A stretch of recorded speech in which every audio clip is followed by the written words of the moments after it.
فرُحت كشفت مع الدكتور أحمد، الدكتور أحمد الصراحة من أول كشف قال لي ساعة العملية أول ما دخلت أوضة العمليات أنا مش هانسى الدكتور أحمد ده، أنا كنت مرعوبة ومتوترة جدًا وكنت خلاص على وشك إن أنا رافضة إن أنا أتخدّر. الدكتور أحمد قعد يطمنّي ويهدّيني ويقول لي ما تقلقيش والموضوع بسيط ما فيش أي حاجة، وفضل يهدّيني لغاية ما فُقت من العملية.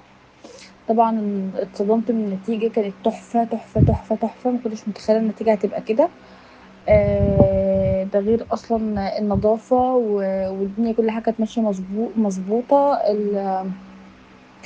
الteam بعد العملية فضلوا معايا لغاية ما فُقت وبقيت كويسة وأنا كنت فرحانة يعني فرحت جدًا بالنتيجة والدكتور أسلوبه جميل وعرف إزاي إن هو يخلّيني أتغلب على خوفي الصراحة وباحب أشكره جدًا، جدًا، جدًا، لإن أنا كل ما باشوف نَفْسي أنا باقول يا ريتني عملتها فعلًا من زمان، وفعلًا كان اختياري للدكتور اختيار صح جدًا، جدًا، جدًا.